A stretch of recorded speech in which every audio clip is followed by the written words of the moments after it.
À la frontière nord du royaume en crise, le duc Hélène, seigneur de la frontière nord, rassemble ses troupes au complet, prêts à affronter l'armée de morts-vivants qui se dirige droit sur la ville. Faisant face à l'armée de morts-vivants, il réalise que celle-ci est bien au-delà de ce que lui et ses soldats peuvent gérer. Parmi eux se trouve le chevalier mort-vivant Durian, qui terrorise quiconque croise sa route. On dit que Durian est si puissant que même dit chevaliers de haut rang, combattant jusqu'à la mort, ne garantissent pas une victoire contre lui. Les soldats voient cela et commencent à paniquer. Ils disent au duc qu'ils n'ont aucune chance contre l'armée de morts-vivants, et qu'il vaudrait mieux battre en retraite. Les soldats pensent qu'il serait préférable de préparer un siège plutôt que d'affronter l'armée de morts-vivants de front. Le duc comprend leur peur car il a peur lui aussi, mais il informe ses hommes que le mur nord est tombé. Déjà, ils sont la dernière ligne de défense, et si les morts-vivants percent jusqu'aux portes de la ville, c'en est fini. Hélène dit à ses soldats que peu importe ce qu'ils font, ou comment ils le font, ils doivent s'assurer de retenir l'armée de morts-vivants. Soudain, un cavalier inconnu dépasse les troupes à toute vitesse et se dirige droit vers l'armée de morts-vivants. Les soldats sont choqués de voir cela, se demandant qui peut bien être celui qui charge ainsi sur les morts-vivants, sans la moindre prudence. Soudain, il leur vient à l'esprit que c'est Yurin Rox. Yurin Rox a été envoyé pour les aider depuis le marquisat du sud des Rocs. Apparemment, ce cavalier insouciant, Yurin Rox, est notre protagoniste, et il se bat avec des dagues. Ils connaissent les capacités de Yurin, mais les soldats doutent qu'il puisse faire quoi que ce soit contre Durian. Ils en concluent que Durian ne tombera jamais face à des dagues, mais ils n'ont pas fini de tirer leur conclusion que Yurin frappe le chevalier mort-vivant avec sa dague. La dague se plante dans la tête de Durian, qu'il tient dans sa main. Étonnamment, la tête est projetée en l'air, et Durian commence à fondre. Cela laisse tout le monde abasourdi, et ils refusent de croire à ce qui se déroule sous leurs yeux. Yurin ne s'arrête pas là. Il continue de lancer des dagues sur les soldats zombies, et un par un, ils fondent. En un rien de temps, Yurin se retrouve tout seul, tandis que tout ce qu'il y a devant lui n'est que poussière laissée par les corps des zombies. Les soldats qui observent essaient de se réveiller de ce qui leur semble être un rêve, mais réalisent bientôt que c'est la réalité. Ils se demandent si Yurin est un saint envoyé pour les sauver par les cieux. Yurin les entend l'appeler un saint, et cela le fait rire car ils sont loin de la vérité. Après avoir vaincu les morts-vivants, Yurin s'immobilise pour vérifier ses stats sur l'écran de statut. D'après les informations sur l'écran de statut, il réalise qu'il a gagné des points d'expérience. Apparemment, il a utilisé un poison appelé montagne d'os de feu. C'est un poison qui fait même fondre la moelle des morts vivants. Parce que Yurin vient de l'utiliser, le poison a gagné une tonne de expérience. Yurin ne voit pas d'inconvénient à tout prendre tant que cela lui est utile. 6 mois avant cela, notre protagoniste avait ouvert les yeux pour se retrouver dans une chambre étrange. Il est sur un lit king size à l'intérieur d'une chambre luxueuse. Il a soudainement entendu quelqu'un l'appeler jeune maître. Il lève les yeux et voit une belle chevalière debout devant lui. Il admire encore sa beauté quand il réalise que les vêtements qu'elle porte semblent étranges. La chevalière lui demande s'il se sent bien et avant qu'il ne puisse répondre, elle mentionne qu'elle va appeler le prêtre. Alors qu'elle se retourne pour partir, Yurin la rappelle en lui disant qu'il aimerait lui demander quelque chose. Cependant, la chevalière l'ignore simplement et sort de la pièce. Après son départ, Yur sort du lit et se dirige vers le miroir. C'est là qu'il est frappé par la plus grande des surprises. Il hurle d'agonie quand il réalise qu'il est un type joufflu et moche, avec une tête à claque. Yur commence à remettre en question tout ce qu'il sait, se demandant où son beau corps d'âge mûr a bien pu disparaître. Il n'arrive pas à croire qu'il s'est transformé en un sale gosse moche et potelé. Il commence à paniquer, se demandant s'il est dans un rêve ou quelque chose du genre. Il pense à se rendormir pour pouvoir se réveiller dans son corps d'origine. Lorsque le prêtre entre dans la pièce, il est accompagné par le chef de la maison et la chevalière. Le chef de la maison a l'air absolument terrifiant alors qu'il toise Yurin du regard. Le prêtre tient la main de Yurin pour vérifier son pouls. Pendant que le prêtre fait cela, le chef de la maison traite Yurin de honte totale, se demandant pourquoi il a finalement décidé de se réveiller. Yurin est paralysé par la peur en se demandant qui est cet homme effrayant. Le prêtre exhorte le chef de la maison à se calmer, puisque Yurin vient de se réveiller, et qu'il pourra le punir plus tard. Le prêtre examine le corps de Yurin, et exprime sa surprise de voir qu'il n'est pas gravement blessé. En fait, son esprit est stable et toutes ses blessures ont disparu. Le prêtre dit que c'est un soulagement, mais le chef de la maison le contredit, disant que Yurin serait mieux mort. Les choses s'envenimant alors que l'homme crie sur Urine, lui disant qu'il a battu sa fiancée. Urine est sincèrement confus par tout ce qui se passe. Et le vieil homme continue ses réprimandes, disant que Urine a 10 à 9 ans et qu'il n'a toujours pas grandi. Le chef de la maison crie à nouveau, disant à Urine qu'il est un bon à rien puisque son frère a été capable d'éveiller son aura. Urine, de son côté, grossit de jour en jour. À la mention du mot aura, quelque chose fait tilt dans la tête de Ur. L'homme dit alors à Ur de s'excuser auprès d'elle quand il sera rétabli. Urine ne comprend pas ce que l'homme veut dire par elle. Cela lui vaut une autre série de reproches alors que l'homme lui rappelle qu'il parle de sa fiancée. L'homme fait savoir à Urine qu'il est fichu si sa fiancée ne lui pardonne pas. Urine est obligé de redemander pour être sûr d'avoir bien entendu. L'homme répète le nom d'Ilia et lui dit d'arrêter de déshonorer la famille Roche plus longtemps. L'homme termine alors sa déclaration en l'appelant par son nom, Urine. À ce moment, Urine confirme ses craintes, réalisant qu'il est Urine Roche. Puisqu'il est Urine Roche, il en conclut que l'homme est le marquis Wellington Roche. L'homme entend cela et se met en colère. Il se retourne immédiatement pour gifler Urine au visage, lui demandant pourquoi il a autant d'audace pour appeler son propre père par son nom. Urine tombe au sol et avant que Wellington ne puisse le frapper davantage, le prêtre et la garde le retiennent. Urine reste au sol alors qu'il commence à repenser à toutes les décisions de sa vie. Il n'arrive pas à croire ce qui lui arrive. Il s'évanouit et s'attend à se réveiller. De retour à la réalité. Quand il se réveille, il est choqué de voir qu'il est toujours dans la même pièce et que la chevalière est là avec lui. Il se demande pourquoi il ne se réveille pas de ce rêve et la garde s'approche de lui pour lui poser des questions stupides pour savoir s'il est réveillé. Urine décide de confirmer pleinement si sa déduction est correcte. Il appelle la garde du nom d'Aaron, et comme il le craignait, la jeune femme répond à ce nom. Il confirme alors auprès d'Aaron que la raison pour laquelle il était alité est qu'il s'en est pris à Ilia et s'est fait tabasser au point de s'évanouir. Aaron révèle que Urine a attaqué sa fiancée dans la chambre, mais elle a retourné la situation et lui a mis une raclée avant qu'il ne finisse par perdre connaissance. Urine se prend la tête entre les mains, horrifié, comme s'il venait de se souvenir de quelque chose de fou. Aaron ne comprend pas ce qui ne va pas chez ce type, mais Urine sait qu'il est vraiment dans la panade. Urine se calme enfin et en vient à l'amère conclusion qu'il a atterri d'une manière ou d'une autre dans le roman web qu'il a écrit. Cependant, le pire c'est qu'il n'est pas entré dans le roman web en tant que protagoniste. Il a fini par arriver dans l'histoire en tant que le méchant pourri qui cherche des noix au héros, et finit par mourir horriblement. Urine se remet à paniquer, laissant Aaron lui demander ce qui ne va pas. Crie, disant qu'il s'est retrouvé dans une histoire nulle qui n'est même pas un webtoon. Le personnage d'Urine qu'il a possédé est une véritable ordure qui n'a aucun talent, aucune compétence, et qui ne s'entraîne jamais.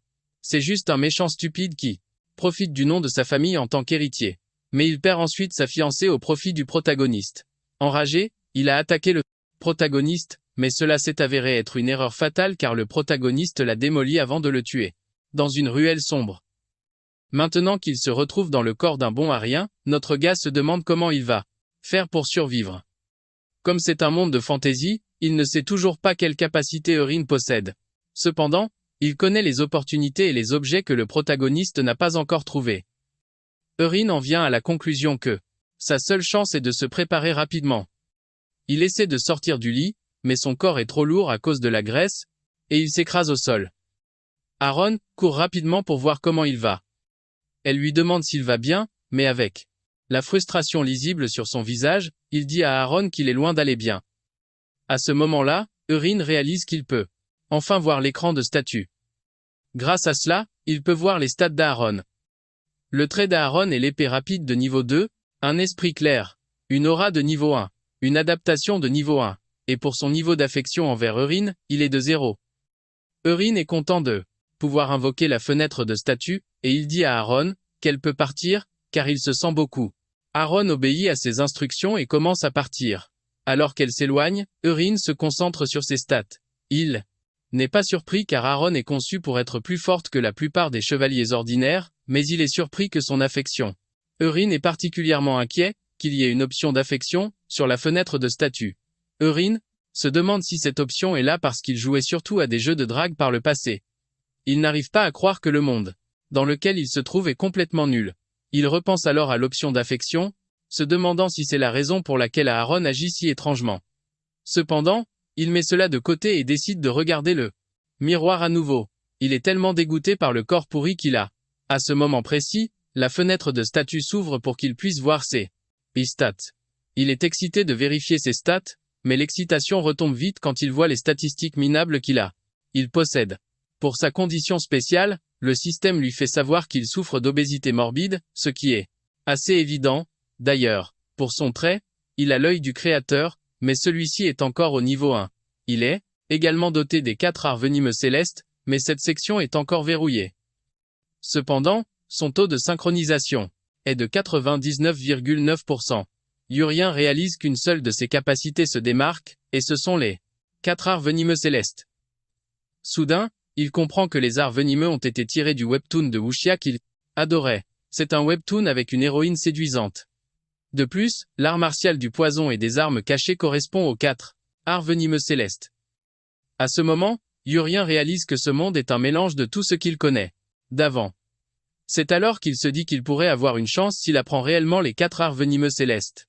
Urien sourit, croyant avoir trouvé un moyen de survivre. Apparemment, il existe une secte prestigieuse de la province du Sichuan, et ils apparaissent dans les romans de wuxia chinois. C'est un clan spécialisé dans les poisons et les assassinats silencieux avec des armes cachées enduites de toxines. Urien se demande pourquoi le clan Tang du Sichuan se trouve dans ce monde, puisque celui-ci est censé être un monde de fantaisie médiévale. Plus tard, Wellington apprend par Aaron que Urien s'est remis sur pied. Il lui demande comment Urien se sent et elle révèle qu'il ne semble pas encore bien, car il a trébuché en essayant de se lever. Aaron dit que le corps de Urien est encore en mauvais état. Wellington ajoute aussi que le prêtre a dit que ses blessures étaient guéries, ce qu'il trouve assez étrange. Wellington demande à Aaron si elle trouve quelque chose d'étrange dans le comportement de Urien, car il est habituellement têtu, mais il a facilement accepté de s'excuser auprès d'amis. Il y a quand il l'a suggéré plus tôt.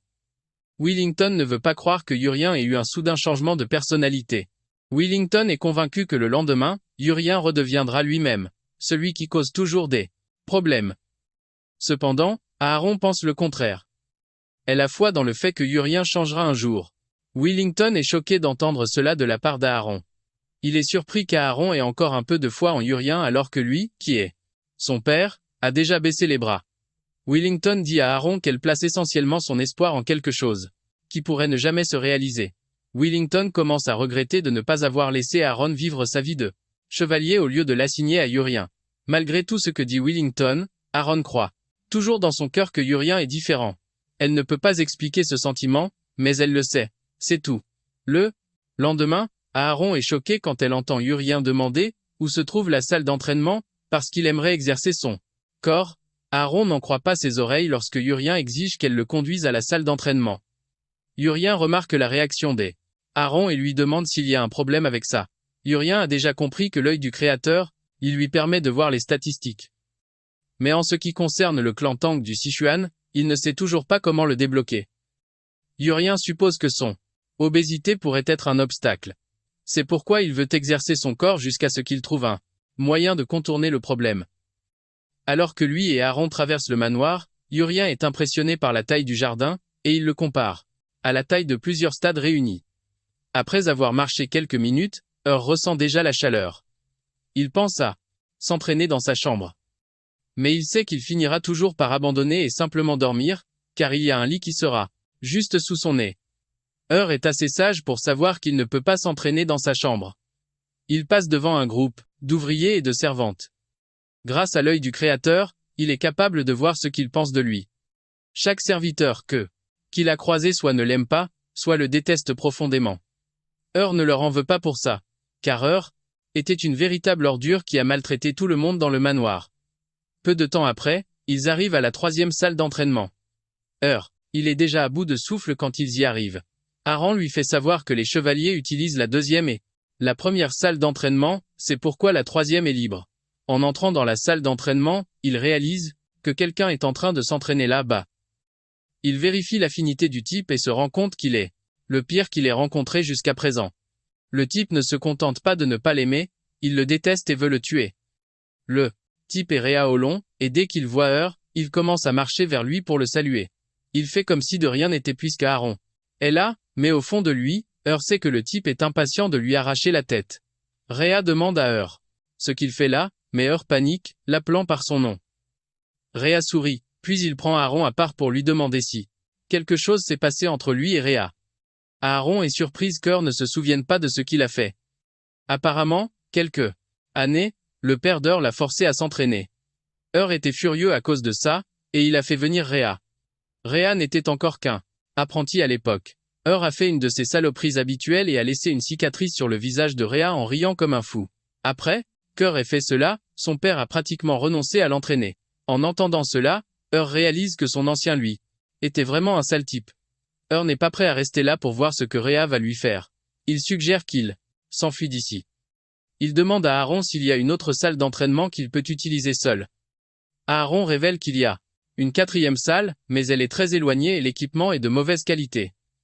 Aaron dit que c'est principalement un terrain vague, mais Hur déclare que c'est exactement ce qu'il veut. Puisqu'il veut perdre du poids, il veut le faire de la bonne manière. Réalisant qu'elle ne peut pas le faire changer d'avis, elle n'a d'autre choix que de l'emmener à la 4e salle d'entraînement. Ils arrivent au terrain d'entraînement, et Hur est surpris de trouver des couteaux de lancer sur la table. Hur se souvient que le clan Tang du Sichuan est spécialisé dans le lancer de couteaux et les petites armes. Il ramasse un des couteaux, espérant qu'il pourra en faire quelque chose de bien. Hur le saisit avec habileté et utilise toute sa force pour lancer le couteau. Cependant, le couteau n'atteint pas la cible avant de tomber. Hur est embarrassé par cela et il se retourne pour regarder Aaron, lui disant qu'il a juste lancé le couteau pour s'amuser et que ce n'était rien de sérieux. Hur réalise que la première chose sur laquelle il doit travailler est son endurance. Il décide que courir autour du terrain d'entraînement devrait aider. À cela, Aaron reste là, le regardant fixement, pendant qu'il essaie de se racheter du moment embarrassant où il s'est mis tout seul. Hur commence à courir autour du terrain, disant à Aaron qu'elle est libre de s'entraîner comme elle le souhaite. Cependant, Urien manque de s'évanouir après quelques tours sur le terrain d'entraînement. Plus tard, son père apprend qu'il a commencé à s'entraîner et cela le choque. Cependant, il ne pense pas que ça va durer très longtemps. Étonnamment, Urien est toujours en train de s'entraîner après 3 semaines. Wellington n'arrive pas à croire que son fils n'a pas manqué un seul jour d'entraînement depuis qu'il a commencé. En seulement 3 semaines d'entraînement constant, Urien a perdu beaucoup de poids et son apparence a énormément changé. Wellington est maintenant fier et il commence enfin à appeler Urien son fils. Wellington réalise que sans la graisse corporelle, Urien est plutôt beau. Wellington se demande si son fils a vraiment changé ses habitudes. Même Urien se tient devant le miroir de sa chambre pour s'admirer. Il se rend compte qu'il a perdu beaucoup de poids. Mais même avec cela, le trait du clan Sichuan Tang refuse toujours de se débloquer. Il décide de se donner un mois, et si ça ne se débloque pas d'ici là, il volera tout ce qui est destiné au protagoniste. Un instant plus tard, Aaron entre dans la chambre avec le repas de Urien. Le plat s'appelle en gros la soupe Sherin, mais contrairement à son nom, elle est très utile. C'est un plat nutritif et revigorant, excellent pour brûler les graisses et développer les muscles. Dans la famille Rox, il est naturel pour eux d'en manger après chaque séance d'entraînement. Urien n'arrive pas à croire qu'il doit encore manger de la soupe Sherin. Aaron lui demande s'il en a déjà marre de la soupe et il répond que oui. Il mentionne qu'il mange cette soupe depuis 3 semaines d'affilée sans manger quoi que ce soit d'autre. Aaron le fixe droit dans les yeux avec un air sévère et effrayant. Elle lui demande ce que il veut vraiment. Elle veut savoir s'il désire devenir un chevalier ou simplement perdre du poids. Urien déclare qu'il aimerait devenir un chevalier, et Aaron lui dit qu'il n'a pas le choix que de manger la soupe Sherin. Chef de la maison en mange encore après son entraînement. Aaron dit à Urien d'arrêter de se plaindre et de simplement manger la soupe. Urien n'a pas d'autre choix que d'accepter après le sermon d'Aaron. Urien n'est être pas à l'aise avec la soupe, mais il sait qu'elle l'a aidé au cours des 3 semaines. Urien décide de continuer à manger la soupe jusqu'à ce qu'il en ait marre. Il prend une cuillerée dans l'assiette et au moment où il la mâche, il remarque quelque chose d'étrange. Il comprend que le goût de la soupe est très différent des autres jours. Cependant, il continue de manger jusqu'à ce que la fenêtre de statue s'ouvre soudainement, informant Urien qu'il a ingéré du poison. Urien est choqué de voir cela, mais il s'avère que c'est une bénédiction car cela remplit la condition pour débloquer le clan Sichuan Tang. Urien lève les yeux et sourit car il sait que c'est le début de son grand voyage. Wellington se tient à sa fenêtre comme d'habitude pour admirer son formidable fils. À ce moment-là, quelqu'un frappe à la porte et l'homme ordonne d'entrer. Il s'avère que c'est sa seconde épouse Kaya et elle a apporté du thé. Elle a remarqué que son mari fixait quelque chose et lui a demandé ce qu'il regardait et il a menti en disant qu'il regardait le magnifique jardin. Kaya saisit alors l'occasion de se vanter en disant qu'elle a pris un soin tout particulier du jardin. Le marquis joue le jeu, disant à Kaya que ses talents sont impressionnants. C'est alors que Kaya a recours à ses instincts féminins en s'approchant du marquis pour l'enlacer par derrière. Elle le serre dans ses bras, demandant quand il compte choisir son fils Colin comme héritier, tout comme il l'avait mentionné auparavant. Kaya suggère que le marquis le fasse assez rapidement puisqu'il a déjà décidé. Le marquis la choque alors, en lui disant que cela pourrait prendre plus de temps qu'il ne le pensait. Kina devient plus sérieuse, rappelant au marquis qu'il a promis de nommer Colin son héritier dans le mois. Willington admet l'avoir dit, mais dit à Kina qu'elle a dû entendre parler du fait qu'Urine a soudainement repris ses esprits. Comme Urine est le fils aîné, Willington pense qu'Urine peut se révéler être un bon successeur. Kina affiche un faux sourire, disant à son mari qu'elle a aussi entendu parler du soudain changement d'Urine. Elle dit qu'elle est heureuse que le garçon ait enfin repris ses esprits. Willington se met à rire, disant à Kina qu'il ne croit pas qu'il ait été ramené à la raison par une correction de sa femme. Kina revient alors au sujet du successeur, lui demandant ce qu'il compte faire. Willington dit qu'Urine ne s'entraîne que depuis 3 semaines, et qu'il aimerait l'observer un peu plus longtemps avant de prendre sa décision. Cependant, il promet à Kina qu'il cédera immédiatement le poste d'héritier à Colin si Urine retourne à ses anciennes habitudes. Après avoir entendu cela, Kina se retourne pour partir, disant à son mari qu'elle l'attendra dans la chambre. Elle sort de la pièce et elle est tellement furieuse qu'elle en tremble, et elle jure de montrer à Urine de quoi elle est capable.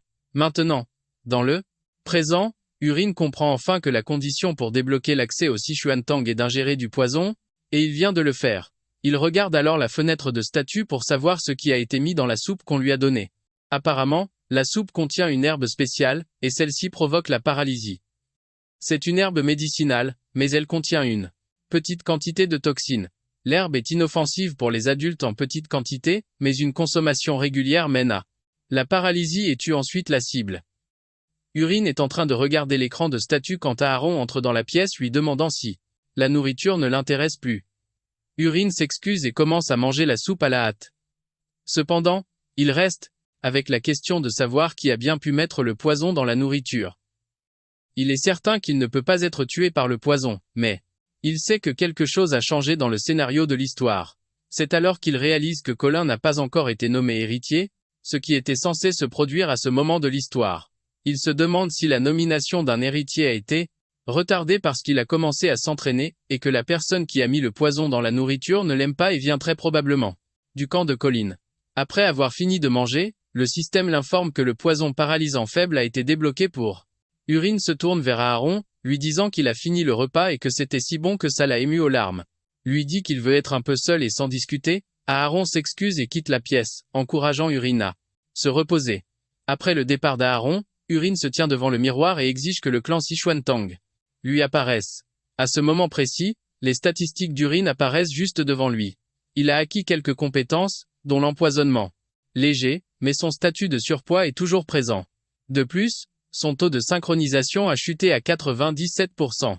Urine se concentre alors sur d'autres traits, et il se rend compte qu'un tas de traits sont encore verrouillés. Il ne peut toujours pas accéder aux techniques les plus puissantes car elles exigent que d'autres conditions soient remplies. Urine est stupéfait par le nombre de poisons qui sont à sa disposition, et le dernier niveau sur le panneau est le niveau 30. Pour atteindre le niveau 30, il doit débloquer les niveaux supérieurs. Cependant, il a besoin d'une technique interne pour débloquer celle de base. Urine réalise que le clan Tang utilise en fait l'énergie interne pour manier le poison. Il consulte ensuite la section des arts martiaux où il réalise qu'il peut choisir l'une des 4 techniques disponibles. Il y a les arts du poison sombre, les arts de l'aiguille de tonnerre, les 10 000 venins, et l'énergie divine. Urine sait immédiatement quel est le bon choix pour lui car il est un grand fan de l'histoire du clan Tang. Les arts du poison sombre se concentrent sur le poison tandis que les arts de l'aiguille de tonnerre se concentrent sur les armes de jet. Quant à l'énergie divine des 10 000 venins, elle est plus longue à maîtriser. Mais elle permet à son utilisateur d'atteindre la maîtrise à la fois du poison et des armes de jet. Sans réfléchir à 2 fois, il choisit l'énergie divine des 10 000 venins. Au moment où il fait son choix, il sent une énergie étrange circuler dans son corps, et il réalise qu'il doit immédiatement faire circuler cette énergie. Retire sa chemise et commence à méditer. Et avec cela, il sent un flux étrange parcourir tout son corps. Prend conscience que l'énergie qu'il ressent est du chi. Il commence à la guider à travers les méridiens appropriés, afin de pouvoir la stocker dans son dentier pour développer sa force interne. Urine reste dans cette position toute la nuit sans s'en rendre compte. Même s'il n'a pas dormi, il ne se sent pas fatigué. Son corps a également changé sans qu'il s'en aperçoive. Urine a été capable de concentrer le chi de sorte qu'il le ressent maintenant partout. Il peut même dire le nombre d'oiseaux à l'extérieur de sa fenêtre sans même se retourner pour les voir. Urine vérifie son énergie divine des 10 000 venins et découvre qu'il est actuellement au niveau 1 étoile, ce qui lui confère 10% de la puissance totale. Soudain, une aura familière s'approche de sa porte et lorsque la personne l'ouvre, il s'avère que c'est Aaron. Aaron entre dans la chambre pour trouver Urine sur son lit, en train de méditer. Elle est surprise quand elle réalise qu'Urine n'a pas dormi de la nuit, lui disant que c'est assez dangereux. Elle suggère qu'Urine se repose pour la journée, mais Urine refuse, disant à Aaron qu'il va s'entraîner. Urine assure à Aaron qu'il se sent très bien et qu'il est en pleine forme, donc il doit s'entraîner. Aaron sort alors pour qu'elle puisse préparer le petit déjeuner, mais elle remarque qu'Urine devient plus musclé. Quand il arrive au terrain d'entraînement, Urine prend l'un des couteaux de lancer. Il se tient devant la cible, et à sa surprise, un réticule de visée apparaît juste devant ses yeux, tout comme dans un jeu de tir à la première personne. Grâce à cela, il est capable de viser précisément la cible, et il lance le couteau de toutes ses forces pendant qu'Aaron le regarde. Le couteau atteint la cible avec une précision ultime, choquant Aaron. En faisant cela, Urine débloque les armes de jet du clan Tang. Aaron ne peut se retenir, et s'approche d'Urine, lui demandant ce qu'il vient de faire. Urine fait l'innocent, disant à Aaron qu'il n'en a aucune idée non plus de ce qui s'est passé. Il pense que ce sont les résultats de l'entraînement du mois dernier qui commencent à se voir. Aaron réfute cela, car elle n'y croit pas. Urine réalise que c'est la première fois qu'il verra Aaron totalement décontenancé, et il suggère d'essayer de lancer le couteau une fois de plus. Urine peut sentir l'énergie interne ardente déferler de son corps lorsqu'il lance quelque chose. Sur ce, il prend une pose encore meilleure et il lance le couteau plus vite et plus fort. Le couteau atteint la cible en plein centre et la fissure, laissant Aaron totalement stupéfait. Fixe Urine droit dans les yeux, soulignant le fait qu'il vient de pulvériser la cible. Urine se contente de sourire, mais il sait qu'avoir un viseur apparaître dans ses yeux est fondamentalement un code de triche pour lui. Apparemment, Urine aimait autrefois un jeu de tir à la première personne, appelé Battle Attack, et il a même fini premier au tournoi du cybercafé organisé pour le jeu. Aaron crie sur Urine, lui demandant ce qu'il vient de faire. Urine ignore la question et demande à Aaron si elle ressent quelque chose de sa part. Aaron réfléchit à la question avant de répondre, lui disant qu'il a perdu pas mal de poids depuis la veille. Lorsqu'elle mentionne cet aspect de poids, Urine est choqué. Aaron souligne alors que Urine s'est entraîné tous les jours et a mangé la soupe, ce qui lui a fait perdre beaucoup de poids. Cependant, il semble totalement différent du jour au lendemain. Urine est surpris d'entendre cela, mais surtout, il est soulagé qu'Aaron ne puisse pas sentir l'énergie interne qui circule dans son corps. Cela lui indique en gros qu'il est le seul à pouvoir utiliser l'énergie interne dans ce monde et que personne d'autre ne peut la détecter. Grâce à cela, Urine est convaincu d'avoir acquis un pouvoir incroyable et il décide de continuer à s'entraîner. Il ramasse les couteaux et commence à les lancer pour toucher la cible avec précision. Aaron est choqué de voir cela et elle finit par s'avancer pour demander à essayer de lancer les couteaux elle aussi. Elle ramasse un couteau, prend sa pose, et le lance. Mais à sa grande surprise, le couteau rebondit sur la cible. Urine rit, en disant qu'il est heureux qu'il y ait quelque chose qu'Aaron ne sache pas. Urine jette alors un autre regard à la fenêtre de statue, où il voit qu'il a débloqué la compétence coupe droite. Cela lui permet de lancer plus vite et plus fort. Et pas seulement avec des objets de mémoire. En gros, il peut ramasser n'importe quoi et le lancer avec une précision ultime, exactement comme il le fait avec les couteaux. Urine est surpris de voir ça et il décide de l'essayer sans plus attendre. Aaron est encore en train de se morfondre quand Urine la presse de s'écarter. Aaron est choqué lorsqu'elle voit Urine tenant une épée en bois brisé. Urine se tient devant la cible et fait circuler l'énergie dans son corps et, utilisant la compétence coupe droite, il lance l'épée en bois endommagée. À la plus grande surprise d'Aaron, l'épée en bois fait voler la cible en éclats. Aaron hurle d'horreur et demande à Urine quel genre de pouvoir coule dans ses veines. Urine répond avec embarras que c'est le pouvoir de l'entraînement, mais Aaron n'est pas une idiote, et elle sait que c'est quasiment impossible. Urine implore alors à Aaron de lui rendre un service. Il sait qu'elle rapporte ses moindres gestes à son père, mais il la supplie de ne rien dire à son père pour l'instant. Aaron veut protester, mais Urine fait remarquer qu'il teste actuellement plusieurs choses, et il promet de tout lui expliquer. Plus tard, tout ce qu'il désire, c'est qu'elle lui donne un peu de temps pour mettre de l'ordre dans ses idées. Aaron n'a d'autre choix que d'accepter. Plus tard ce jour-là, Urine suit un des employés, Perru. En utilisant l'œil du créateur, il comprend que le gars utilise du poison, mais son affinité envers lui est neutre. Urine comprend immédiatement que Perru est la personne qu'il recherche, car c'est le seul qui peut facilement mettre du poison dans sa nourriture sans que personne ne s'en rende compte. En utilisant la flèche qui flotte dans sa main, Urine parvient à viser Perru et le frappe avec un poison paralysant qui laisse un halo vert. Perru se fait frapper avant même de comprendre ce qui se passe. Il s'écrase au sol et s'évanouit pendant qu'Urine est fier de lui. Grâce à la fenêtre de statue, Urine peut voir que l'effet du poison paralysant durera 1 heure. Urine attrape le type inconscient et l'emmène dans un entrepôt tranquille. Quand le type se réveille enfin, il voit Urine debout devant lui, et il a l'air vraiment menaçant. Urine sourit diaboliquement, et Perru sait déjà ce qu'il attend. Pour lui, Urine somme alors Perru de répondre honnêtement à ses questions s'il veut vivre un jour de plus. Il lui demande s'il est celui qui a mis du poison dans sa soupe.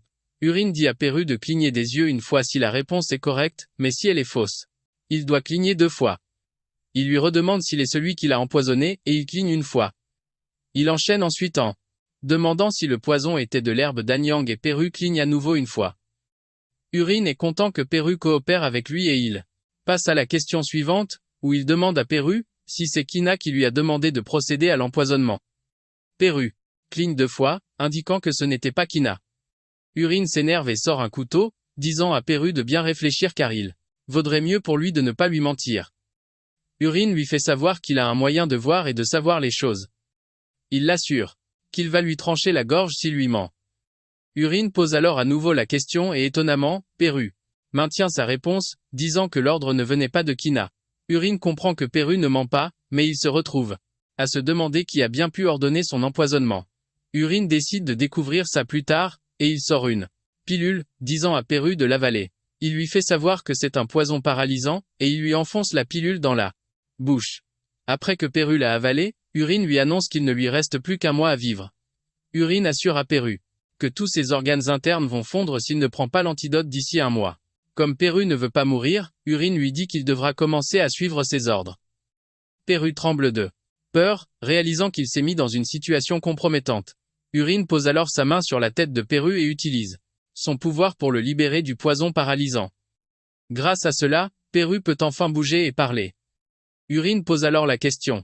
À nouveau, exigeant de savoir qui a ordonné à Perru de l'empoisonner. Perru révèle enfin la vérité, disant que c'était le capitaine des chevaliers, Cox Livingstone.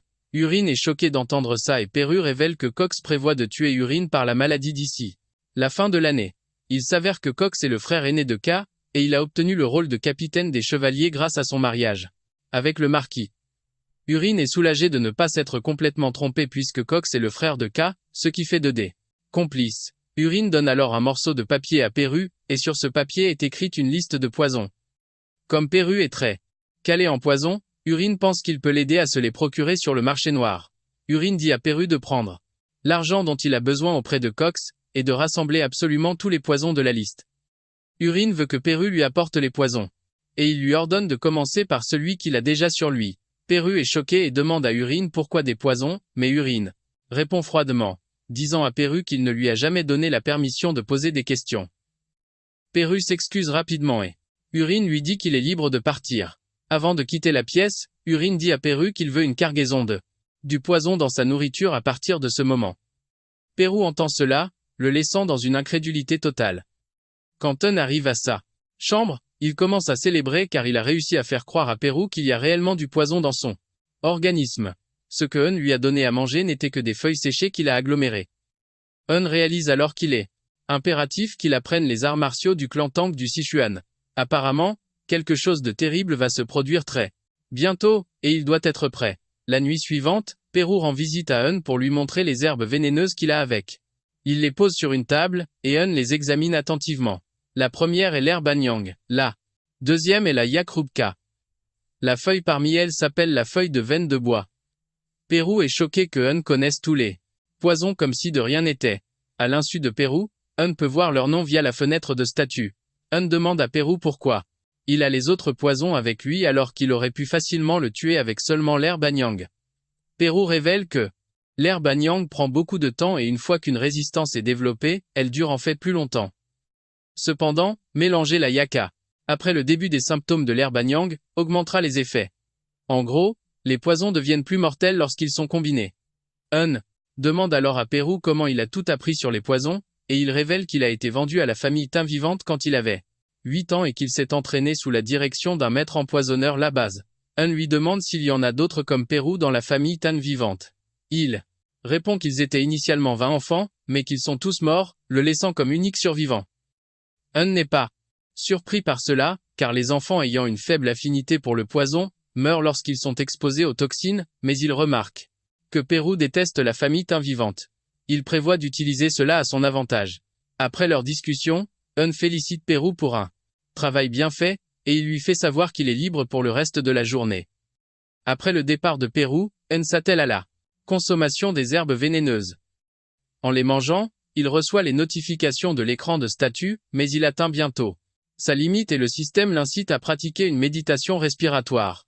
Un fait ce que le système suggère et il parvient à maîtriser la douleur en méditant. Le lendemain matin, Aaron entre dans la chambre pour trouver un état de méditation, mais son corps est maintenant profilé comme celui d'un culturiste parfait. Aaron est choqué par ce qu'elle regarde. Mais d'un autre côté, a réussi à améliorer l'énergie des 10 000 venins au stade 2. Il acquiert un tas de techniques d'arts martiaux et de techniques de poison dans le processus, également. Aaron est sur le point de commencer à parler du corps d'En, quand elle perçoit une odeur de pourri dans la pièce. Ne sait pas quoi dire à Aaron car il connaît la raison de cette odeur désagréable. Apparemment, lorsque l'énergie interne d'une personne augmente et que son niveau d'arts martiaux s'élève, le corps libère une grande quantité de déchets d'un seul coup. Comme la pièce empeste et que l'odeur vient manifestement de lui, N propose d'ouvrir la fenêtre, mais Aaron lui crie de ne pas ouvrir la porte. Elle dit à N d'aller plutôt à la salle de bain. Après qu'il a fini de se baigner, N et Aaron sortent. N est content de lui car il a pu acquérir une nouvelle compétence, le jeu de jambes Soyong. Il provient de la famille Tang et c'est une technique parfaite pour les mouvements rapides, l'assassinat, l'évasion. N est heureux d'apprendre des compétences qui n'apparaissent que dans les romans de wuxia.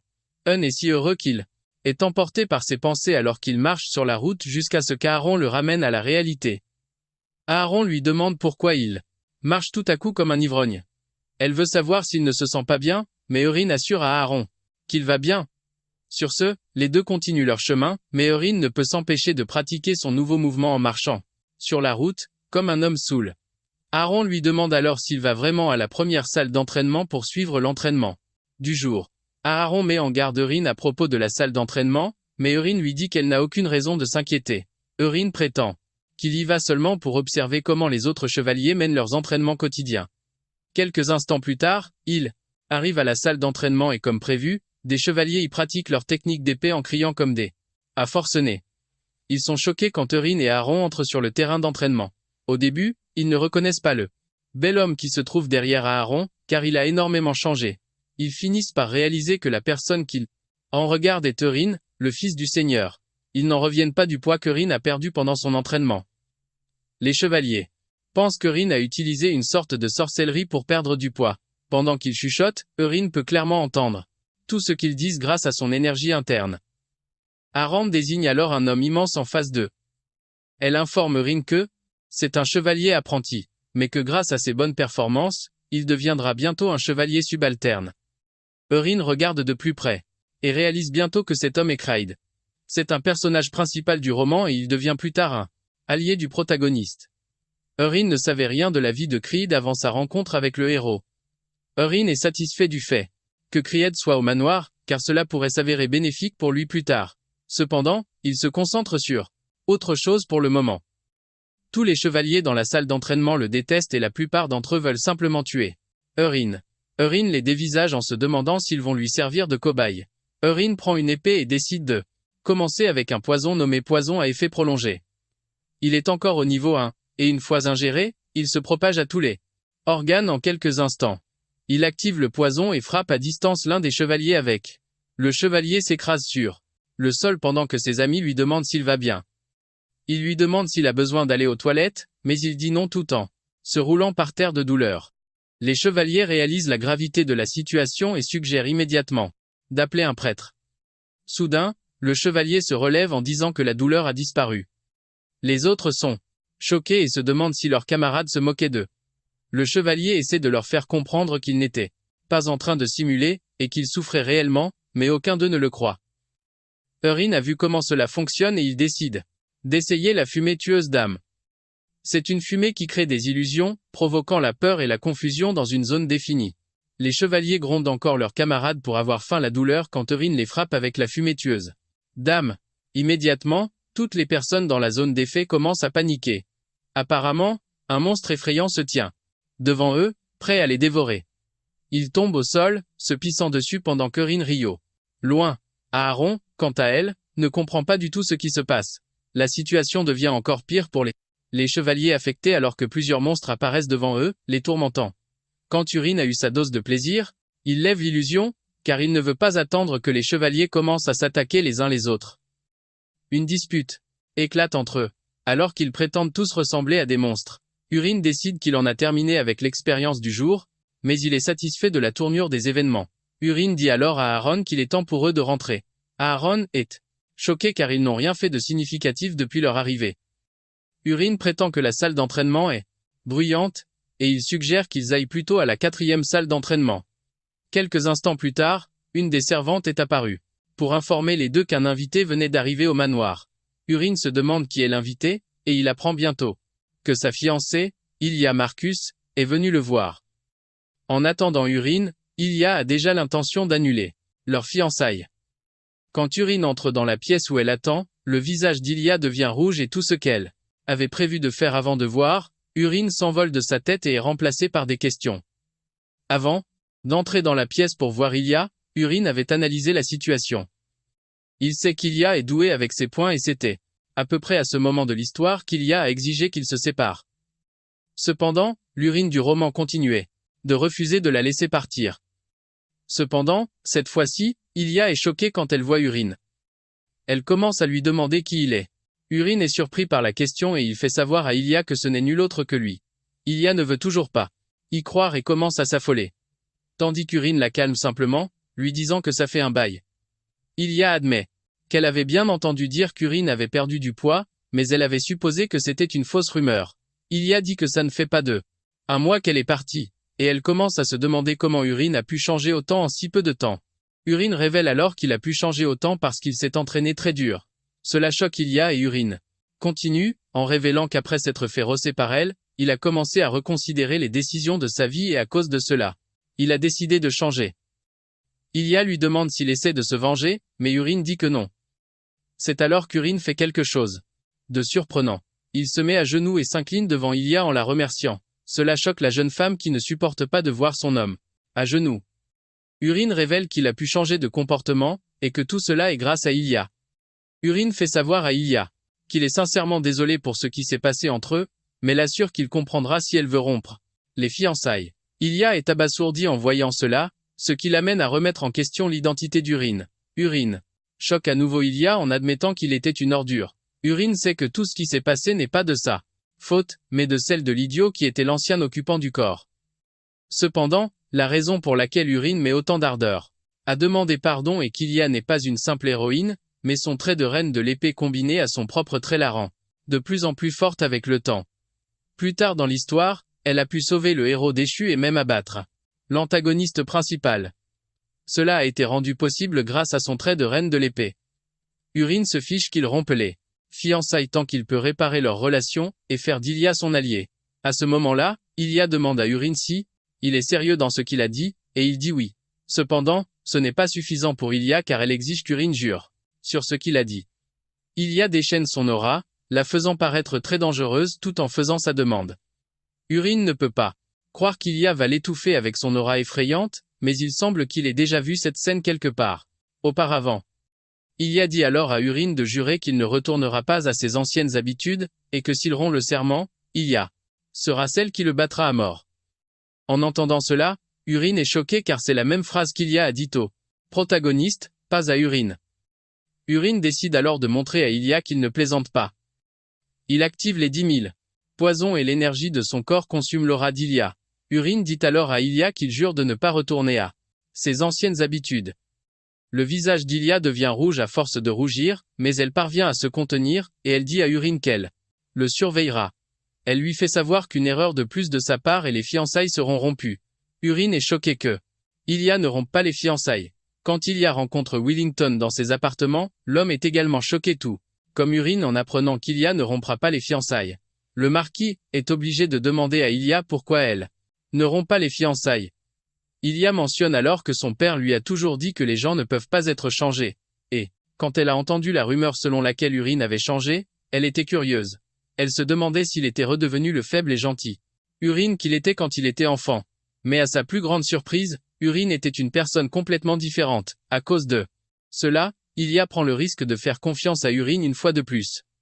Cependant, Ilia fait savoir au marquis qu'elle battra Urine à mort s'il retourne un jour à ses anciennes habitudes. Le marquis est soulagé d'entendre cela et il exhorte Ilia à bien prendre soin d'Urine. Ilia se lève pour partir, et le marquis l'incite à rester quelques jours, mais elle refuse, révélant que elle a déjà dit à son père qu'elle venait pour rompre les fiançailles. Le marquis suggère alors qu'elle devrait au moins voir Urine s'entraîner avant de partir, mais elle refuse à nouveau, disant qu'elle ne veut pas le distraire. Plus tard ce jour-là, le marquis appelle Urine dans sa chambre. Il le taquine quand il entre dans la pièce, lui demandant qui il est. Avant qu'Urine ne commence à paniquer, le marquis révèle rapidement qu'il ne fait que le faire marcher. Wellington tapote l'épaule de son fils pour le féliciter pour le travail acharné qu'il a fourni. Wellington demande à Urine s'il sait pourquoi il l'a appelé, et il dit à son père que ça doit être à propos de son entraînement nocturne. Son père est content qu'il soit devenu sage aussi. Le marquis croit qu'il est temps pour Urine d'apprendre l'escrime de la famille Rox. Juste à ce moment, Urine dit au marquis que il a quelque chose d'important à l'informer concernant la question de l'entraînement de chevalier. Au lieu de s'entraîner pour devenir un chevalier, Urine choque son père en disant qu'il veut apprendre les arts du lancer au lieu de l'escrime. Son père devient immédiatement furieux, disant qu'il ne peut pas permettre cela car c'est une technique de bas étage utilisée par les voleurs. Le marquis prétend qu'avec une technique de lancer, il ne pourra pas transpercer l'armure d'un chevalier, sans parler des corps de monstres effrayants. Urine fait immédiatement une suggestion, disant à son père qu'il devrait faire un pari. Il veut qu'il parie sur le fait qu'il puisse attraper ou non la bête Borak avec une dague. Le marquis entend cela et croit qu'Urine est juste d'être têtu. Il lui dit que la lame d'un guerrier doit être imprégnée d'aura pour pouvoir percer les plites écailles d'un Borak. Le marquis croit que même si Euren s'entraîne pendant 100 ans, ses couteaux de lancer ne pourront pas percer les écailles du Borak. Puisque c'est la conviction de Wellington, Euren l'incite à faire le pari. Le marquis décide de céder à Euren pour le pari, et Wellington lui demande ce qu'il compte parier. Euren dit au marquis que si il réussit à vaincre le Borak avec sa dague, il sera celui qui s'occupera de son entraînement. Mais s'il échoue, il suivra la volonté de son père. Sur ce, les deux font leur pari. Euren retourne dans sa chambre soulagé car il se rend compte qu'Aaron n'a pas encore parlé de son entraînement à son père. Comme l'épreuve pratique a lieu le lendemain, Euren va se charger de percer les écailles du Borak. Pour se préparer à l'épreuve, Euren décide qu'il doit manger des herbes empoisonnées. Juste au cas où. Il prévoit d'élever les arts divins à la 3e étoile. À ce moment-là, Aaron entre dans la pièce avec un message du marquis. Apparemment, le marquis a choisi l'heure et le lieu. L'épreuve aura lieu à midi le lendemain, et ils utiliseront la première salle d'entraînement. Euren lui demande alors si elle connaît les détails du pari et elle répond que oui. Cependant, elle n'est pas la seule à le savoir. Tout le domaine est au courant du pari qu'ils ont fait. Parce que de cela, tout le domaine rit car ils sont presque sûrs qu'Euren va se faire dessus quand il affrontera le Borak.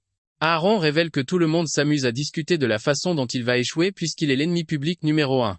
Ennemi. Cela affecte Euren et il demande à Aaron si tout le monde vient assister à l'épreuve.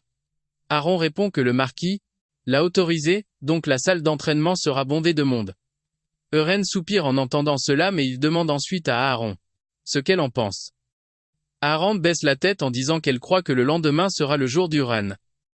Cette nuit-là il a fait comme promis et a élevé les arts divins à la 3e étoile. Le lendemain, Euren est choqué quand il se rend compte que la salle d'entraînement est bondée de monde comme s'ils étaient là pour assister à un match d'arène.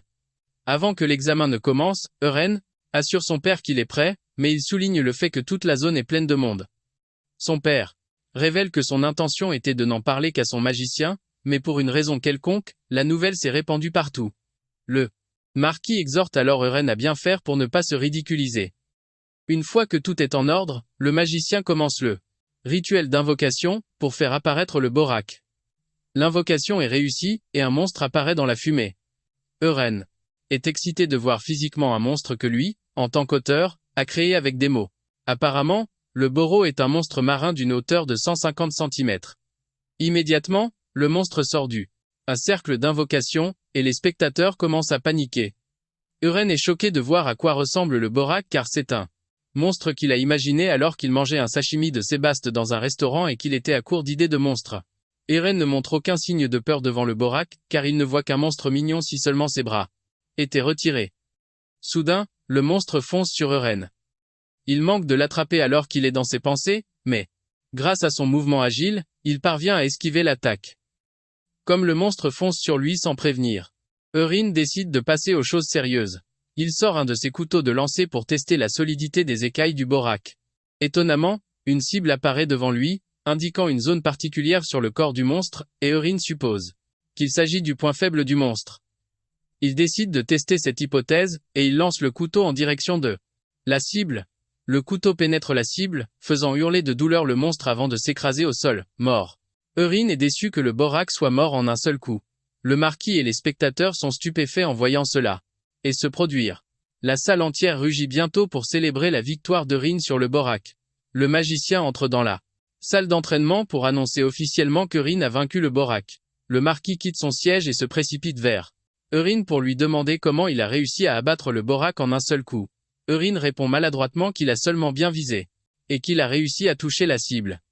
Le marquis ne veut pas accepter le résultat puisque le Borak est mort d'un seul coup de dague. Il soutient que cela n'a aucun sens et Euren l'interrompt rapidement, demandant si le marquis essaie de revenir sur sa parole. À ce moment-là, le magicien dit au marquis qu'Euren a visé le bras du Borak, là où il n'y a pas d'écaille. En entendant cela, le marquis hurle sur Euren, lui disant qu'il a réussi à vaincre le monstre. Par pure chance. Euren ne veut pas se disputer avec son père et lui dit qu'il a gagné le pari, que ce soit un lancer chanceux ou non. Euren se retourne pour partir, mais son père lui dit de refaire le test une fois de plus. Euren ne veut pas accepter jusqu'à ce que le marquis augmente l'enjeu. Il dit à Euren que s'il réussit à gagner le second round, Euren est excité d'apprendre qu'il aura droit à un vœu. Cependant, le marquis change les règles, disant que son adversaire ne sera pas le Borak, mais un chevalier. Le père d'Euren lui demande s'il est d'accord avec les nouvelles règles, et il répond que oui. Euren se fiche un peu de savoir qui est son adversaire car cela pourrait être sa chance, puisqu'il pourrait affronter Kerox. Cependant, il décide de laisser les choses se faire car il a encore besoin de Kerox pour fournir de l'argent à Pérou afin d'obtenir le poison dont il a besoin. Le marquis suggère alors qu'il commence avec un chevalier apprenti. Euren demande à son père s'il peut choisir son adversaire et il lui donne le feu vert. Sans hésitation, Euren choisit Creed comme adversaire. Quelques instants plus tard, Creed arrive en courant dans l'arène. Il s'incline devant le marquis qui lui dit qu'il a une tâche pour lui. Creed assure au marquis qu'il suivra toutes les instructions qu'il lui donnera. À ce moment précis, Wellington montre son fils du doigt et dit à Creed de donner une bonne leçon à ce gamin. Creed est choqué quand il entend cela et le marquis le remarque. Il lui demande immédiatement s'il ne peut pas le faire, mais Creed dit au marquis qu'il est à la hauteur de la tâche. Soudain, Euren dit quelque chose de scandaleux. Il dit à Creed qu'il ne va lancer que 3 dagues sur lui et que s'il parvient à bloquer les 3, il gagne le match. Le marquis est choqué d'entendre cela et il dit à Creed de remettre son fils, arrogant à sa place. Pendant ce temps, les amis de Creed dans l'arène le taquinent, lui disant que s'il perd, il n'y aura pas de dîner pour lui. L'un d'eux lui dit même qu'il devra faire 100 tours du terrain d'entraînement s'il perd. Avant le début du match, Euren entend la voix d'une fille parmi les spectateurs lui disant qu'il peut le faire. C'est une motivation suffisante pour Euren alors qu'il sort sa dague, prêt à affronter Creed. Juste au moment où ils sont sur le point de commencer le combat, plusieurs zones cibles apparaissent sur le corps de Creed, stupéfiant Euren. Euren craint de pouvoir tuer Creed de la même manière qu'il a tué le Borak, mais il ne peut pas se le permettre. Euren décide alors d'essayer autre chose. Il utilise tellement de force pour lancer la dague qu'elle frappe la lame de Creed, produisant un son puissant semblable à celui d'un canon, choquant tout le monde dans l'arène. La dague tombe et le marquis la ramasse, se demandant comment une simple dague peut produire autant de force. L'épée de Creed a une entaille et la force du lancer le laisse secouer. Euren dit subtilement à Creed qu'il est maintenant échauffé, mais il lui fait savoir que le premier lancer est un avertissement. Euren lui fait Savoir que le prochain lancer sera puissant. Urine pense que Kried ne mourra pas de ce qu'il s'apprête à faire, puisqu'il est un personnage secondaire important. Urine lance alors sa dague une nouvelle fois et alors qu'elle tournoie vers Kried, il essaie de la bloquer avec son épée, mais cela provoque une forte détonation et un nuage de fumée. Cela choque tout le monde, y compris le marquis. Quand la fumée se dissipe, Kried est complètement secoué et son épée s'est brisée. L'épée de Kried tombe de sa main, et le marquis s'approche de son fils. Il exige qu'ils aillent parler en privé, mais Urine rappelle à son père que le combat n'est pas encore terminé puisqu'il lui reste encore une dague. Les yeux de Wellington s'illuminent de peur, et il le dit à Urine. Urine suggère alors d'écouter Kried lui-même. Urine s'approche de Kried, lui disant de relever la tête, et il lui demande s'il aimerait que ça se termine comme ça. Urine rappelle à Kried qu'il est un chevalier en formation et qu'il n'est pas censé accepter un résultat aussi minable, car mener les choses à une fin définitive. Et la voix du chevalier. Urine demande alors à nouveau à Kried s'il est prêt à abandonner. Kried bégaye avant d'exiger elle lui donne une nouvelle épée. L'aura de Kried tourbillonne autour de lui, révélant sa détermination à ne pas reculer. Tout le monde, y compris le marquis, est stupéfait que Kried, qui n'est pas encore chevalier, ait déjà éveillé son aura. Apparemment, c'est ce que Urine voulait depuis le début. Kried a un trait, le berserker, qui ne se manifeste qu'à un point de rupture. Puisque Kried a amélioré sa défense en éveillant son aura et en entrant en mode berserker, Urine pense qu'il est temps pour lui d'essayer une technique de plus haut niveau. Kried presse Urine de lancer sa dague, mais le marquis est surpris que Kried puisse manifester une aura si puissante qu'elle peut être comparée au talent d'un chevalier de haut rang. Il se demande ce que son fils ferait dans cette situation. Urine vise avec sa dague et la lance. Cependant, cette fois-ci, la dague tournoie en s'approchant de Kried. Kried est choqué et désemparé, se demandant pourquoi la dague est lente, contrairement aux autres. Kried se met en colère, croyant qu'Urine se moque de lui. Cette fois-ci, il décide de lever son épée pour essayer de bloquer la dague, mais avant qu'il ne puisse la toucher, elle passe en tournoyant à côté de son épée. Kried ne peut pas se remettre de ça, et il finit par être touché à l'épaule. Cependant, la dague parvient à ralentir, avant d'atteindre l'os de l'épaule de Kried. Malgré cela, Kried ressent une douleur immense en tombant à genoux, hurlant de douleur. Tout le monde est choqué de voir ça, se demandant ce qui vient de se passer. Comme la dague était très lentement et Kried hurle de douleur, ses compagnons chevaliers lui disent d'arrêter de faire semblant. Ils supposent qu'il agit de cette manière parce qu'il ne veut pas déshonorer Urine. À leur insu, Urine a infusé le dernier lancer avec plus d'énergie interne, c'est pourquoi la douleur est extrême. Juste à ce moment-là, le marquis appelle Urine, lui disant qu'ils doivent parler, mais il lui fait savoir qu'il a déjà gagné le pari. Urine s'approche de Kried et pose sa main sur le site de la blessure. Urine commence à absorber l'énergie interne logée dans son épaule et avec cela la douleur disparaît, choquant Kried. Kried se met sur ses pieds et s'incline devant Urine en le remerciant. Kried s'excuse également d'avoir supposé que Urine le méprisait à cause de la vitesse de la dague. Kried admet que le lancer de dague est un art impressionnant, et il pense que Urine n'aurait pas pu l'apprendre en si peu de temps, ce qui lui fait croire que Urine a caché sa véritable force depuis le début. Kried commence alors à chuchoter, demandant à Urine s'il cachait son pouvoir, parce qu'une faction secrète cible la maison Maris. Quand Urine entend cela, il comprend pourquoi. Kried est toujours seul. Kried est le genre de type qui aime vraiment les théories du complot. Kried s'incline alors devant Urine, l'assurant qu'il sera là pour l'aider quand il voudra se battre contre l'organisation secrète. En raison de leur courte interaction, le niveau de faveur de Kried pour Urine grimpe à 26%. Urine est heureux d'entendre cela et il assure à Kried qu'ils se reverront. Alors que Urine s'éloigne, Kried crie, disant à Urine qu'il va répandre la nouvelle qu'il est un type bien. Urine, de son côté, est content de se rapprocher de Kried parce qu'il détruira un jour l'ordre des chevaliers tout seul. Aaron s'approche de Urine et le félicite pour son excellent travail. Elle mentionne ensuite qu'elle n'a jamais vu cette technique. Urine lui explique rapidement que c'est une nouvelle méthode et il lui demande ce qu'elle en pense. Aaron admet qu'elle aussi aurait été vaincue si elle avait affronté la technique pour la toute première fois. Cependant, elle est convaincue qu'elle peut maintenant la bloquer. Urine sait que ce n'est pas un bluff de la part d'Aaron. Apparemment, Aaron a un trait appelé miroir clair qui lui permet de s'adapter rapidement aux situations et aux scénarios.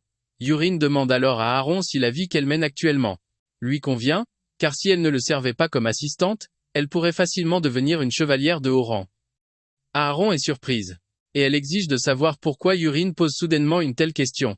Plus tard, Urine rencontre le marquis dans son À bureau. Willington crie sur son fils pour qu'il l'appelle père, chaque fois qu'ils sont seuls, car être si formel les fait se sentir. Urine accepte maladroitement, et il s'adresse à l'homme, en l'appelant père. Le marquis interroge alors Urine sur la technique qu'il a utilisée pendant le duel. Il a parcouru les archives et n'a rien trouvé en rapport avec le type de technique que Urine a utilisé.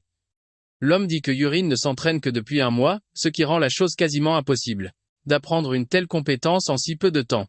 Le marquis exige que Urine lui dise la vérité, mais Urine sait qu'il ne peut évidemment pas lui dire quelle est la vérité. Cependant, il avait déjà préparé quelque chose au cas où quelque chose comme ça se produirait. Urine ment alors en disant qu'il a trouvé un livre en fouillant dans les archives de la famille. Pour des méthodes d'entraînement efficaces. Il explique qu'un livre sur l'étagère du haut lui est soudainement tombé dessus. Apparemment, il n'y avait aucune écriture sur la couverture du livre, mais un étrange motif y était gravé. Urine dit qu'il n'a pas beaucoup réfléchi au livre, et que lorsqu'il l'a ouvert, une lumière en a jailli, illuminant son visage. Ce faisant, quelque chose est entré dans sa tête et après cela, le livre a disparu. Le marquis est choqué d'apprendre cela et immédiatement en parle à Urine. Urine s'y attendait, puisque c'est lui qui a créé le concept. Il explique qu'un grimoire est un moyen de transmettre des techniques ou de la magie en les gravant dans un livre grâce au pouvoir d'un grand mage. Le marquis ne doute pas des paroles de son fils, car les archives contiennent de nombreux livres qui ont été collectionnés par leurs ancêtres et même le marquis ne connaît pas tout ce qui s'y trouve. Le marquis dit alors à Urine que le destin a dû lui accorder une grande fortune, ce qui explique pourquoi il est tombé sur ce livre. Le marquis dit ensuite à Urine qu'il tiendra sa promesse et ne le forcera pas à apprendre l'escrime. Quant à l'autre promesse, qui est un souhait, le marquis lui demande ce qu'il désire. C'est alors qu'il demande quelque chose qui choque son père. Il lui annonce qu'il veut le poste d'héritier, laissant son père bouche bée. Urine est surpris par la réaction de son père, lui demandant s'il ne peut pas exaucer son vœu si c'est ce qu'il désire. Son père révèle que c'est en fait de son autorité de l'accorder. Urine mentionne que l'expression de son père trahit autre chose, et il sait que son père hésite, car il sait que cela lui causerait des problèmes. De nombreuses personnes au sein du marquisat s'opposeraient à cette déclaration, en particulier Kina. Sachant à quel point son père serait embarrassé, il lui dit qu'il va la céder pour cette fois. Le marquis est soulagé de l'entendre et remercie Urine. En réalité, Urine n'est même pas intéressé par le poste de successeur car s'il devenait l'héritier, il devrait passer ses journées entières avec son père pour recevoir une éducation sur la gestion du marquisat, ce qui signifierait la fin de sa liberté. Au lieu de cela, Urine préférerait améliorer ses compétences et parcourir le monde à l'aventure. Son père demande alors à Urine de formuler un autre souhait, puisqu'il a renoncé au précédent. Urine informe son père qu'il a l'intention de créer son propre ordre de chevalier. Le marquis est choqué par cette nouvelle et Urine révèle qu'il prévoit de nommer Aaron et Creed dans cet ordre en tant que et ses chevaliers. La requête étant moins compliquée que le poste de successeur, le marquis accède au souhait de Urine. Urine s'incline devant son père, en le remerciant.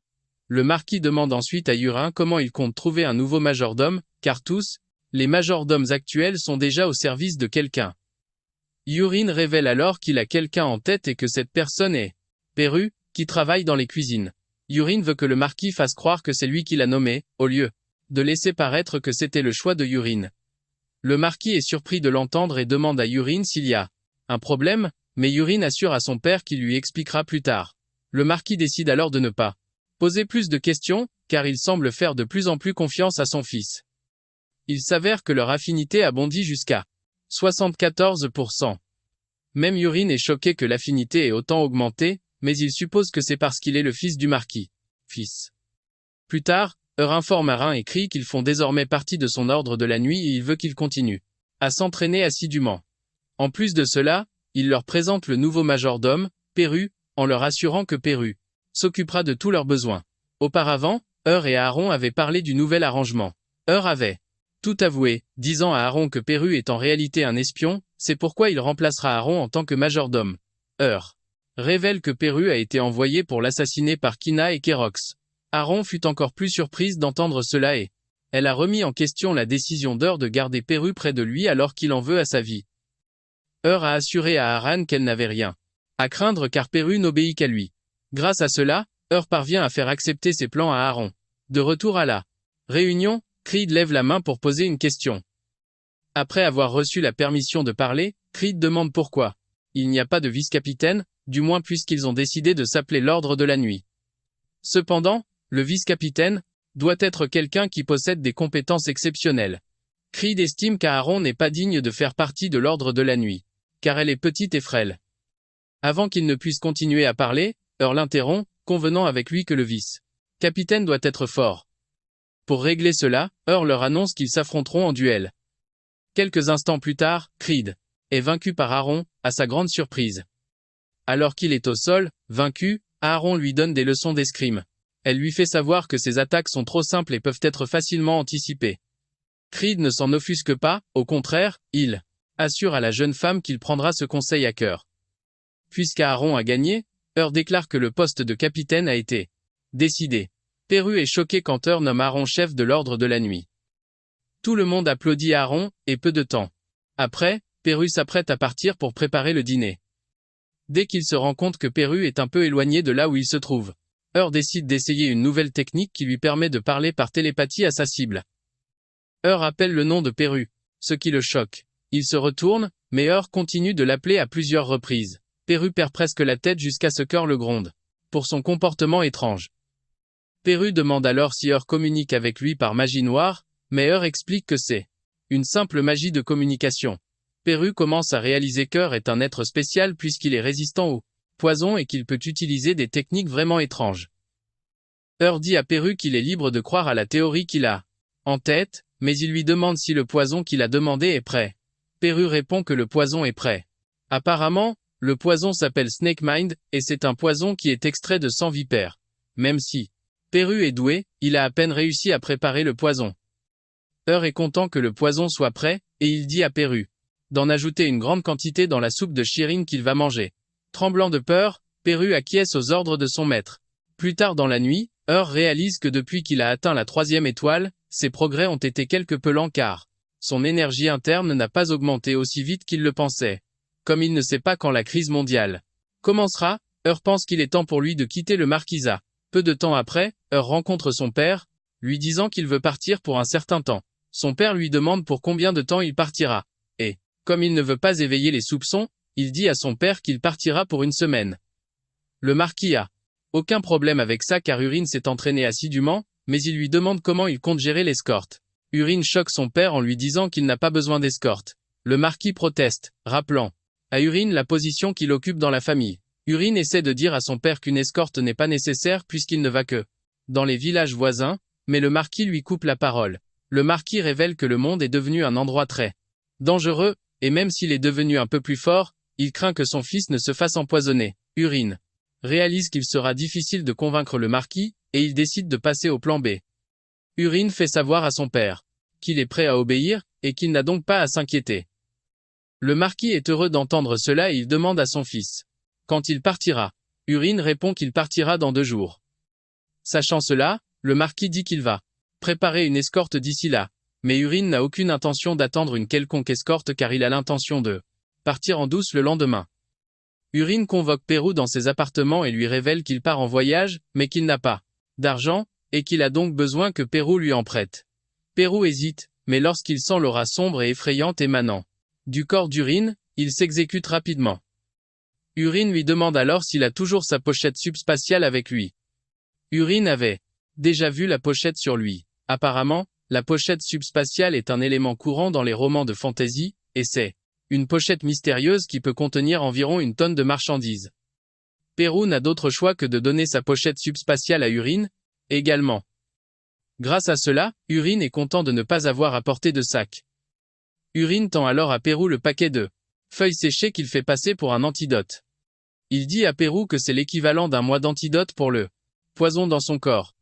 Urine joue très bien son jeu, en disant à Perru qu'il a été un serviteur méritant. Pour cette raison, il assure à Perru qu'il lui donnera très bientôt le remède permanent. Le lendemain matin, Urine laisse une lettre et s'éclipse discrètement. Il pense qu'il ne croisera personne jusqu'à ce qu'il tombe sur un vieux jardinier qui émet une aura puissante de son corps. Il remarque quelque chose d'étrange chez le vieil homme, mais il poursuit néanmoins son chemin. Quelques instants plus tard, Urine arrive à la tour de la magie.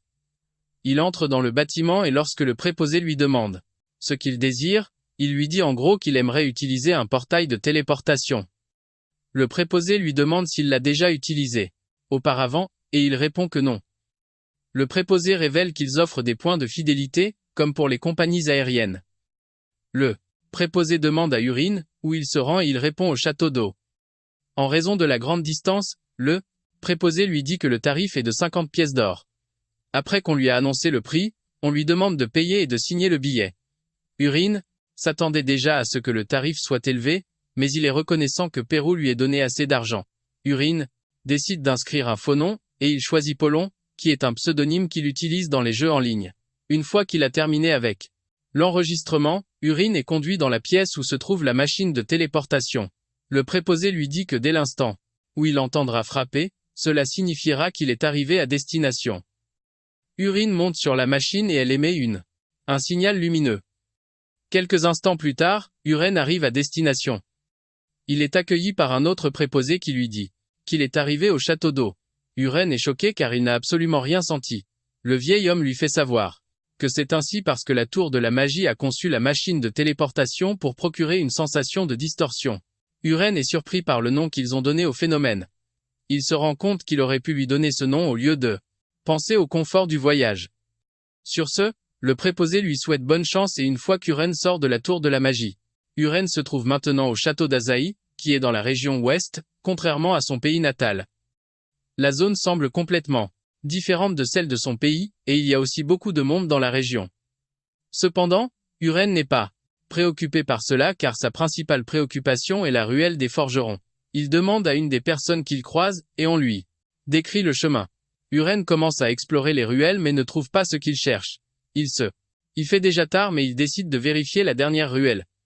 Il trouve bientôt une boutique de forgeron, et y entre. Il demande au responsable s'il connaît la personne qui se fait appeler la forge de la licorne. Le type dit alors à Urine qu'il n'y a personne de ce nom dans la région, ce qui amène Urine à se remettre en question. Il pense qu'il a mal lu, mais pendant qu'il réfléchissait à cela, le type lui dit qu'il a justement l'intention de nommer sa boutique ainsi. Quand Urine entend cela, il utilise l'œil du créateur sur le type. Il découvre que son nom est Gireno et qu'il est un assez bon forgeron. Urine sourit comme un enfant en voyant cela, réalisant qu'il a enfin trouvé le bon endroit. Urine demande alors à voir les armes qu'il a fabriquées et Gireno s'exécute. Tandis qu'ils examinent ses créations, Urine demande à Gireno comment vont ses affaires. Gireno prétend que ses compétences ne sont pas les meilleures, c'est pourquoi il est coincé au fond d'une ruelle. En fait, chaque fois que des clients entrent, ils jettent juste un coup d'œil et repartent. À cause des mauvaises ventes, Gireno révèle qu'il ne sait pas combien de temps il pourra encore tenir. Urine remarque alors des épées accrochées au mur. L'une des épées est une épée de l'esprit du vent, qui a été imprégnée de la bénédiction de l'esprit du vent, Sylph. L'épée augmente la vitesse d'attaque, la vitesse de déplacement et l'agilité. L'autre épée est un espadon de l'esprit de la flamme. C'est une épée qui a été imprégnée de la bénédiction de l'esprit du feu inférieur, salamandre. L'épée augmente l'endurance, la force et la résistance. Urine demande alors à Gireno s'il est celui qui a fabriqué les épées, et il répond que oui. Cependant, il pense que, après les avoir terminées, elles se sont avérées être des échecs totaux. Apparemment, les épées sont devenues si lourdes, que même une personne forte peut à peine les soulever. Donc, personne ne finit par les acheter. Après qu'il ait fini de dire cela, Urine sait que ce n'est pas la faute de Gireno. Les épées sont devenues lourdes parce que des humains indignes les ont touchées. Apparemment, l'évêque épée accordera un pouvoir immense à quiconque en est digne. Comme Urine le sait, il dit à Gireno qu'il va acheter les épées, laissant Gireno totalement choqué. Gireno pense que les épées sont un échec, mais Urine sait que les deux épées sont parfaites pour Aaron et Creed. Cependant, Urine est toujours à la recherche d'autres trésors. Soudain, Urine demande forgeron s'il a des armes rouillées. Gireno en a un tas et il les sort. Gireno est surpris qu'Urine veuille, car il les considérait déjà comme des rebuts. Urine est content d'avoir trouvé ce lot exactement comme il l'avait prévu. Il plonge sa main dans le récipient et en sort une dague, disant à Gireno qu'il veut cette dague. Gireno est choqué car ce n'est pas lui qui a fabriqué la dague. Il l'a seulement trouvée dans la réserve et il n'a aucune idée de comment elle est arrivée là. En premier lieu, Gireno est stupéfait quand Urine dit qu'il va prendre la dague en plus des épées. Gireno en conclut qu'Urine ne s'intéresse qu'aux objets défectueux. Gireno dit à Urine de lui donner seulement 2 pièces d'or et il lui donnera la dague gratuitement. Urine est ravi d'avoir fait une si bonne affaire, mais il est le seul à savoir à quel point l'arme est précieuse. À ce moment-là, il réalise qu'il ne s'agit pas seulement des armes, mais aussi du forgeron lui-même. Urine alors lui offre la chance de fermer sa boutique et de travailler pour lui à la place, puisqu'il a déjà dit que les affaires n'allaient pas si bien pour lui. Jiren est choqué par l'offre et il révèle qu'elle arrive de manière trop soudaine, c'est pourquoi il ne sait pas quoi dire. Jiren admet qu'il a pensé à fermer boutique mais qu'il n'aurait jamais cru recevoir une telle offre. Après qu'il ait dit cela, Urine décide de se présenter au forgeron. Urine se présente comme la lance invincible qui est le protecteur du Sud. Après avoir énoncé son titre, il révèle son vrai nom. Jiren est abasourdi quand il réalise qu'il se tient en présence du fils d'Umaris. Il tombe immédiatement à genoux, s'excusant auprès d'Urine en disant qu'il ne s'attendait pas à ce que quelqu'un d'aussi noble que lui entre dans sa boutique minable. Urine presse le type de se relever, mais il refuse et exige qu'Urine dise tout ce qu'il a à dire pendant que sa tête reste au sol. Réalisant qu'il ne peut pas le convaincre, Urine décide de parler. Après avoir entendu tout ce qu'Urine a à dire, Jiren lui demande pourquoi il envisagerait d'aider quelqu'un comme lui, et il répond qu'il est plutôt talentueux. Jiren est surpris d'entendre Urine dire qu'il a du talent car il ne se considère pas dans la catégorie des forgerons talentueux, puisqu'il se fait gronder par son maître tous les jours.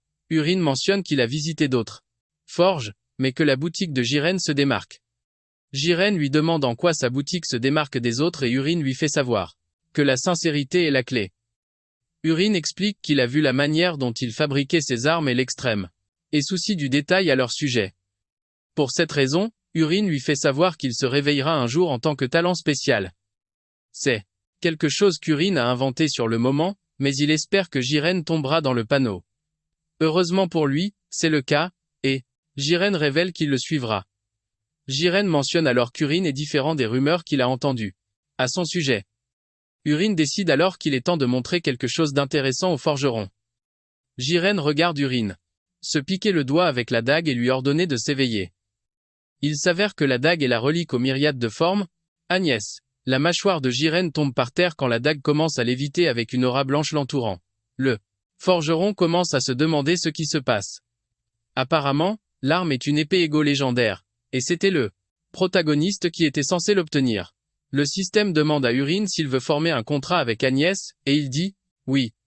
À ce moment-là, l'arme se transforme en une molécule d'eau, et de l'intérieur, la voix d'une fille s'en échappe, exigeant pour savoir qui essaie de former un contrat avec elle.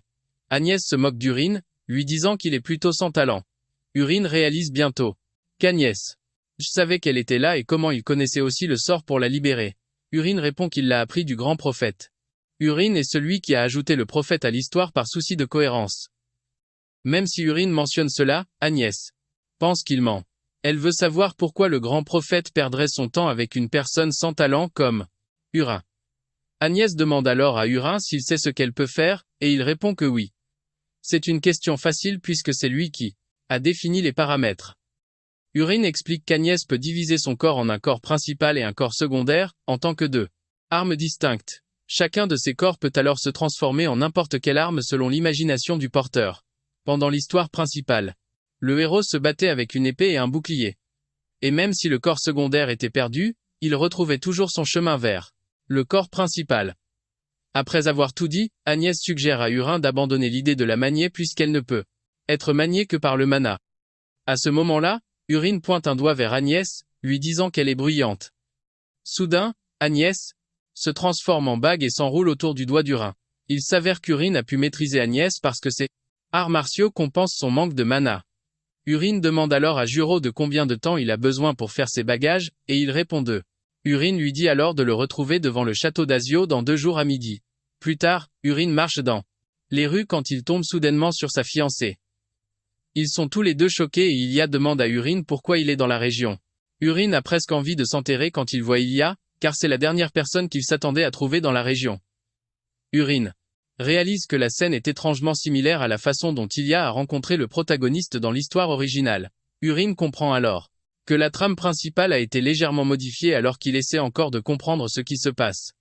Il lui demande une fois de plus ce qu'il est venu faire dans la région. Urine rit nerveusement avant de révéler qu'il est venu trouver un forgeron. Ilia mentionne que leur famille a des tas de forgerons et Urine est d'accord mais dit qu'il voulait engager son propre homme. Ilia dit qu'elle l'aurait aidé s'il le lui avait dit plus tôt mais Urine l'assure qu'il n'y a pas besoin de cela puisqu'il a trouvé la bonne personne pour le poste. Quand on parle du loup, Juro apparaît sur la scène. Urine présente alors Juro à sa fiancée. À cet instant, le chef de l'escorte d'Ilya, Musk, lui demande à qui elle parle et quand elle dit Urin, Musk est stupéfait. Il semble déconcerté par la présence d'Urin et il commence à se présenter dans les moindres détails. Urine lui rend l'appareil, mais même s'il ne dit Urine sait qui il est. C'est lui qui a écrit l'histoire, donc aucun personnage n'a de secret pour lui. Urine sait que c'est un personnage secondaire qui ne supporte pas les pauvres. Apparemment, c'était censé prendre une autre dimension dans le roman. Une silhouette encapuchonnée était censée bloquer le chemin de Musk la nuit alors qu'ils avançaient. Musk a mal parlé à la personne, mais à ce moment-là, le héros s'est avancé. Un combat éclate, mais Ilya parvient à arriver sur la scène juste à temps pour arrêter le combat. Et après cela, les deux deviennent des Roméo et Juliette. Peu de temps après, le héros accompagner Ilya au combat et l'a sauver d'une situation de vie ou de mort. Comme il ne peut pas trouver le héros pour le moment et lui demander de l'aide, Eurydice réalise qu'il n'a pas le choix. Il doit sauver Ilya et l'empêcher de mourir. Eurydice demande alors à Ilya où il se dirige, et elle révèle qu'il y a des rapports de raids d'orques près du château d'Azu. Apparemment, les orques sont de plus en plus nombreux, et Ilya et son escouade ont reçu l'ordre d'exterminer les orques. C'est alors qu'Eurydice demande à Ilya une faveur, celle de l'escorter. Ilya est choqué d'entendre cela, et elle exige de savoir pourquoi Eurydice veut venir. Eurydice répond simplement qu'il veut de l'expérience au combat car il est encore en formation. En plus de cela, il dit à Ilya qu'il aimerait voir ses compétences. Ilya fait savoir à Eurydice que cela pourrait s'avérer dangereux, mais Eurydice l'assure qu'il peut se débrouiller malgré son apparence frêle. Ilya y réfléchit une minute et une fois qu'elle a terminé, elle ordonne à Musk de fournir des chevaux à Eurydice et aux forgerons. Musk proteste, disant à Ilya qu'ils ne vont pas à un pique-nique. De plus, il ne veut pas qu'ils baissent leur garde, même s'ils affrontent des orques ordinaires. Musk ajoute qu'il ne sent aucune trace de mana venant d'Eurydice et du forgeron. Musk continue de divaguer jusqu'à ce qu'Ilya devienne sérieuse et lui fasse savoir qu'elle vient de lui donner un ordre. Musk n'a pas d'autre choix que de s'exécuter, mais il n'en est pas content, même s'il ne peut rien y faire. Alors qu'ils chevauchent vers leur destination, Ilya dit à Eurydice de toujours rester à ses côtés car il se dirige vers un endroit dangereux. Eurydice assure à Ilya qu'il suivra chacun de ses mouvements. Il s'avère qu'Eurydice et Gyrène partagent le même cheval, et Eurydice exhorte ce dernier à bien s'accrocher à lui. Sur ce, ils commencent à chevaucher vers la destination cible. Quand ils atteignent l'endroit présumé, Ilya dit à son équipe qu'ils devront se diviser en équipes de 5 pour trouver le campement orc. Elle les exhorte à ne pas attaquer s'ils le trouvent. Elle veut qu'ils battent en retraite et tirent une fusée de signalisation. Sur ce, le groupe se sépare. Après des heures de recherche, l'un des chevaliers demande à Ilya ce qu'ils doivent faire car il se fait déjà tard. Ilya dit alors qu'ils n'ont pas d'autre choix que de faire demi-tour et de revenir le lendemain. Soudain, il voit une fusée de signalisation dans le ciel. Cependant, une autre fusée est bientôt lancée à nouveau. En un rien de temps, 4 fusées s'élèvent dans les airs. Ilya suggère alors qu'il se dirige vers la fusée la plus proche, qui est à l'ouest. Son escouade la suit immédiatement, mais le temps qu'ils arrivent, tous les soldats sont déjà morts. Ilya est horrifié par la façon dont les soldats ont tous été tués. L'un des soldats remarque que l'armure sur leur corps a été brisée, les laissant se demander quel genre d'arme les a frappés. Ilya ordonne alors qu'ils se dirigent vers le sud pour voir comment vont les soldats là-bas. Au moment où ils y arrivent, ils découvrent la même scène horrible d'où ils viennent. Tous les soldats sont déjà morts et l'un des chevaliers suggère qu'ils se déplacent vers le prochain emplacement. Ilya est d'accord avec lui, mais Eurydice les arrête, disant qu'ils ne peuvent pas bouger. Pour le moment, Ilya est choqué quand Eurydice dit cela, se demandant ce qu'il voulait dire par là. Eurydice souligne que les orques traquent leurs soldats et sont actuellement en train de gagner. Eurydice fait savoir à Ilya qu'ils sont en infériorité numérique et n'ont aucune chance de gagner. Eurydice veut qu'il tire le signal et rassemble le reste des troupes. C'est alors que un soldat crie sur Urine, lui disant de la fermer car il n'est personne. Le soldat reproche à Urine ce qui se passe actuellement. Pendant ce temps, Euragoniste s'est également fait insulter au même endroit. À cause de ça, les lecteurs étaient frustrés et ont grondé notre gars pour avoir fait traîner les choses, en entendant les soldats lui parler. De cette façon, le traumatisme d'Urine commence à se réveiller. Alors que le soldat continue de divaguer, Urine lui dit de se taire. Urine le frappe d'une attaque avant même qu'il ne puisse s'en rendre compte, et il tombe de son cheval. Urine lui dit de rester à sa place et de ne pas bouger. Le soldat est obligé de répondre à Urine comme à son patron, car il est déjà paralysé. Il lui dit ensuite de regarder et de voir. Urine lève la main et grâce à ça, le type peut à nouveau bouger. Dans l'histoire principale, Ilya n'a pas écouté le héros et a fait ce qu'elle pensait être juste. Cependant, Urine veut voir si ce sera différent. Cette fois-ci, il demande à Ilya quel sera son choix. Étonnamment, Ilya est d'accord avec Urine et elle ordonne à ses hommes de tirer immédiatement la fusée de signalisation bleue. Elle veut que les troupes se rassemblent là où ils sont. Les soldats s'exécutent et tirent les fusées en l'air. Les soldats commencent alors à s'occuper de leurs camarades tombés au combat pendant que le forgeron s'approche d'Urine pour lui dire qu'il est incroyable. Il dit qu'Urine a réussi à faire bouger les objets comme il le voulait, mais Urine ne considère pas ça comme un grand exploit. Il demande à Urine si les soldats vont les rejoindre, mais Urine lui fait savoir que la plupart des soldats n'y arriveront pas. Apparemment, Urine sait ce qu'il fait et il attend en fait que le vrai combat vienne à lui. Soudain, un soldat arrive vers leur position, disant à Ilya qu'ils doivent s'enfuir. Le soldat a l'air absolument terrifié, comme s'il avait vu un fantôme. Derrière les soldats arrive une horde d'orques effrayants et puissants.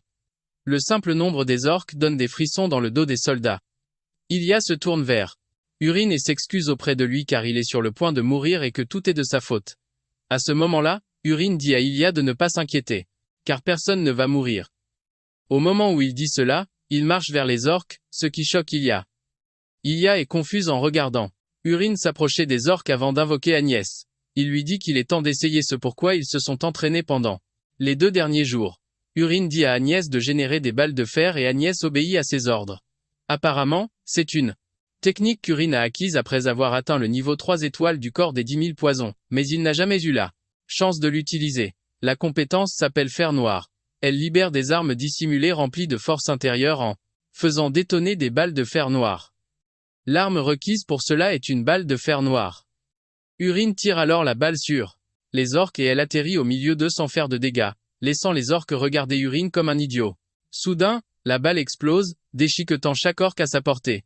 Les orques restants sont choqués quand ils voient cela, mais Urine n'en a pas encore fini avec eux. Urine rappelle la balle et la lance à nouveau. Cette fois-ci, elle transperce les orques avant d'exploser et de les réduire en bouillie. Urine rappelle à nouveau la balle, et Ilya lui demande ce qu'il est en train de lancer. Urine révèle que cela s'appelle l'explosion de fer noir. Urine sourit à Ilya, promettant de lui donner les détails sur l'arme plus tard. Avec les 2 attaques consécutives d'Urine, il a considérablement décimé les orques. Motivé par cela, Ilya hurle immédiatement à ses soldats, leur ordonnant de passer à l'action. Elle leur fait savoir qu'ils peuvent gagner, et les exhorte à abattre le reste des orques. Ilya charge en avant, et ses soldats la suivent. Ilya tranche la tête d'un orque comme si c'était du papier de soie, et ses soldats aussi suivent son exemple. Un des orques réalise qu'ils ne font plus le poids face aux soldats et se retourne pour s'enfuir. Cependant, il fonce droit dans un mur de briques rouges. Le mur de briques rouges s'avère être un orque rouge géant à l'aura terrifiante. L'orque rouge attrape le fuyard par la tête et l'écrase. Les soldats et le reste des orques sur la scène manquent de suriner dessus à la vue du monstre terrifiant qui leur fait face. L'orque rouge est si géant que les orques verts ordinaires ressemblent à des cacahuètes à côté de lui. L'orque rouge manie également une lame de la taille d'un bâtiment, mais Urine ne semble pas surpris, car il s'attendait déjà au légendaire guerrier orque rouge Karuda. Urine sait qu'ils seront tous foutus s'ils ne tuent pas Karuto sur le champ.